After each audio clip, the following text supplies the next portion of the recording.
Hey guys, it's Kyla at the MJC, and I am here to do one of the very last documents in your Part 2 with minor children, and that is the Findings of Fact, Conclusions of Law and Judgment with minor children. But before we get started, as always, I just want to remind you guys that nothing in this video is intended to be legal advice. It's a video, so I'm not able to analyze your specific situation and determine whether the form that you're completing is the right form for you, whether your agreement is something that a court can approve, or whether what you're asking for is in your best interest in your circumstance. So if you have questions about any of those things, I would definitely recommend getting some legal advice. You can get brief legal advice for free here in Milwaukee County through the Marquette Volunteer Legal Clinics. If you're not located in Milwaukee County, you can contact your clerk of court to find out what resources are available in your area. All right, so let's hop into the form. By this point, if you've been doing the videos in order, you have seen me fill in captions a lot. So you guys know that up at the top here, you're going to put the county where your case was filed, so where it's going to be heard or where it's filed. And here you're going to put the names as they were on that original petition. Whatever the order of the names was. And I should note, I'm going through this pretty quickly because I assume you guys have been watching all of the videos with me. If you're someone that hasn't watched the whole playlist of videos and has questions about the caption, you can go back to the financial disclosure caption or to the proposed marital settlement or marital settlement agreement caption. All of those videos have more detail about filling out the captions and where you can find this information. You'll check divorce or legal separation, whichever you're doing, and you'll enter your case number here.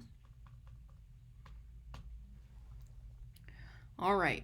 So then here, if you already had your hearing and you know who the court official is, you'll plug that in, and you'll plug in the courthouse location. Typically, we leave that section blank, but then we're going to start with appearances. And I know a lot of people at this point will say, well, we don't really have to fill this form out, right? Because we don't know what's going to happen.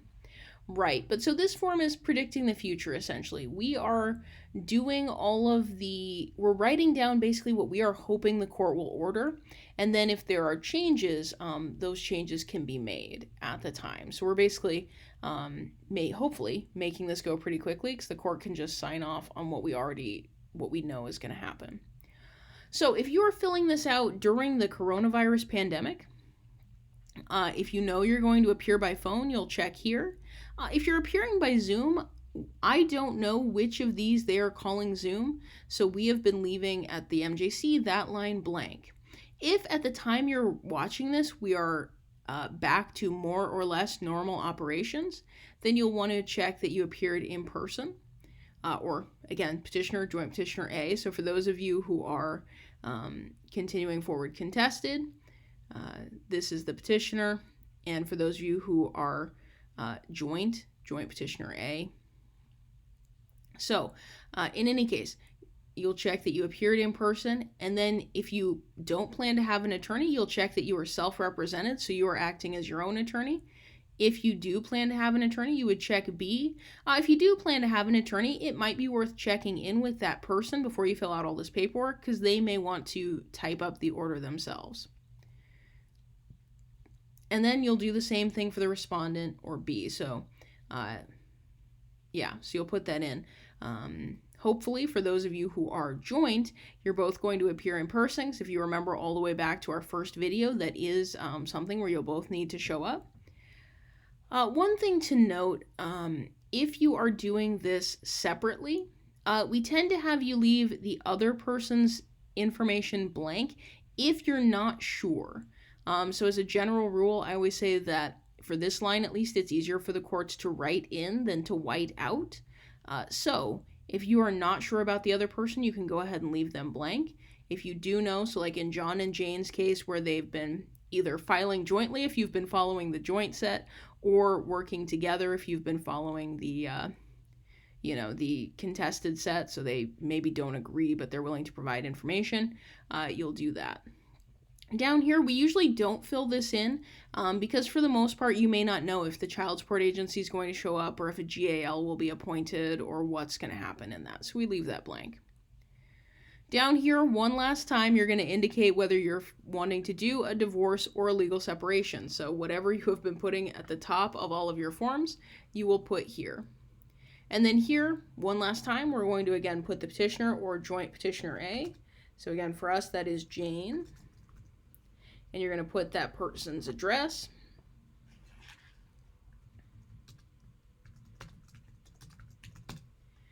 You will put the city where they live.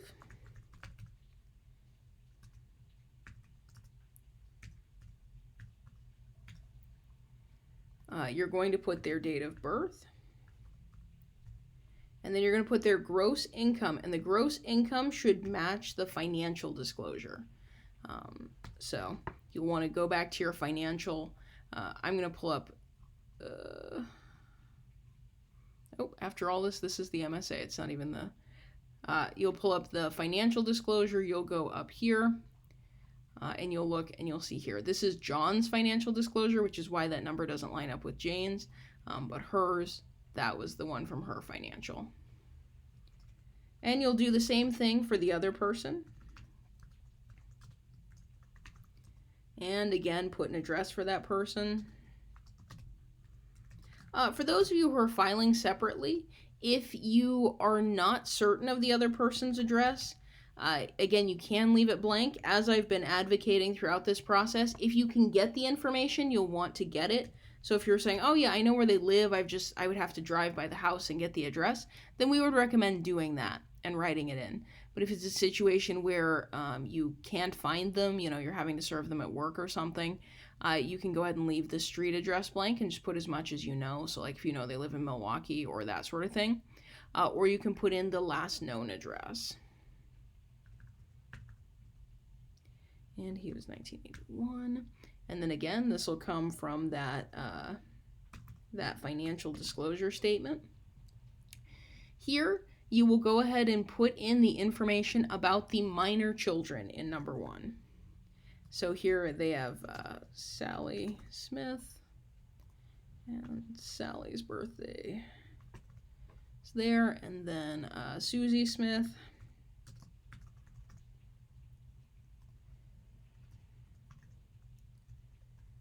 Yep, so you'll put that information in. If you don't have any minor children together, so these are kids you have together, whether they were born during your marriage or before you got married, you'll include those there. If you don't have any minor children together, you can just check none. Then this is the adult children section. If you don't have any adult children together, you'll just check none. If you do have adult children, you'll put in their name and birth dates. He was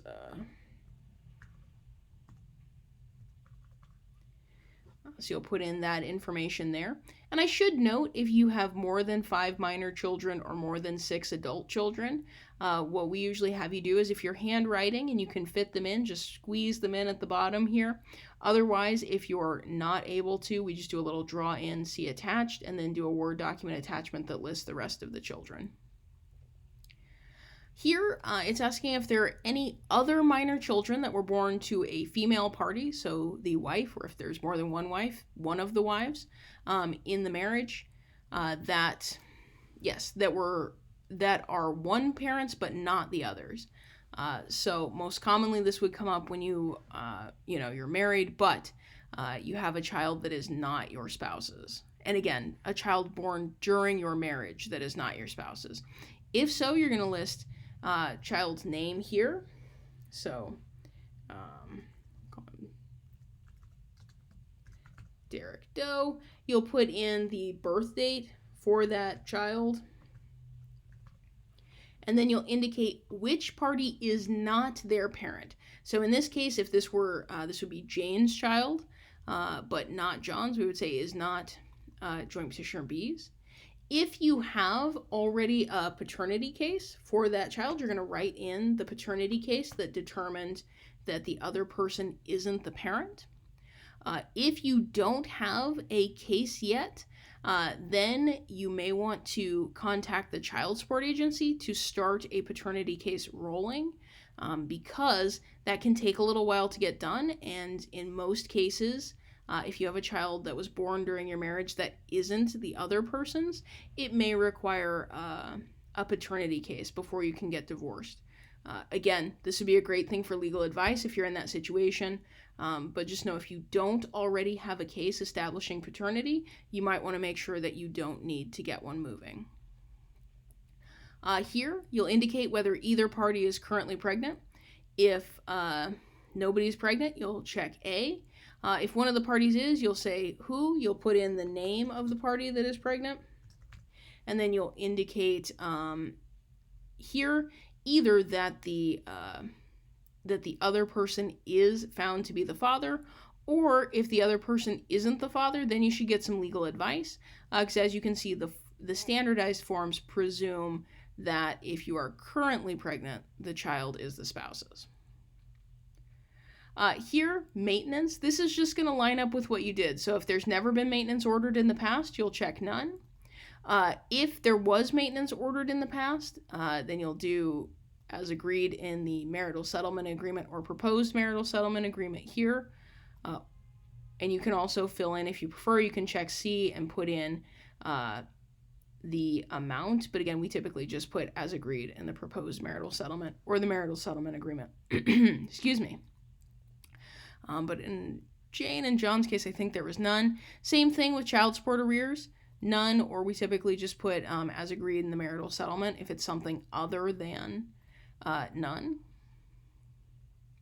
Down here, if you're doing divorce, you'll check this box. If you're doing legal separation, this one. And then you'll indicate if you would like your divorce or legal separation to be effective on the date of the hearing. If so, you'll check that box. Or if you want, you can pick some date after the hearing. So the hearing is the earliest it could be, but if you'd like it to be after that, you could check here and put some date that you know will be after your court date. But most folks, I find, seem to put date of the hearing. And so legal separation, you would check these boxes instead. Then down here, if you and your spouse have been filling out the marital settlement agreement, you'll check this box, and you're going to put here the date that you guys sign the marital settlement agreement together. And if you haven't signed it yet, and you're not ready to type that in, you can just handwrite it in when you do sign. If you have been going forward separately and you've been filling out the proposed marital settlement, you'll check proposed marital settlement, put the date that you sign it, and again, if you haven't signed it yet and you're going to sign it when you print it out, just leave that blank and handwrite that in. And then you'll indicate whether the person filling out the proposed marital settlement that you want the court to adopt is the petitioner or the respondent. And so here, since we've been seeing Jane's, we'll say that she wants the court to adopt hers. If the court makes changes, they'll usually write them in this blank. Legal name restoration, this should match up with your proposed marital settlement. So if you said nobody has a right, or your marital settlement, whichever you're doing. If you said nobody has a right to go back to a surname, that's going to be 1. If you said that one party was going back to the former surname, you'll put which one it was and what name they're going back to. So in our situation, we had said before that Jane could go back to her maiden name of Doe, so we're just going to write that in.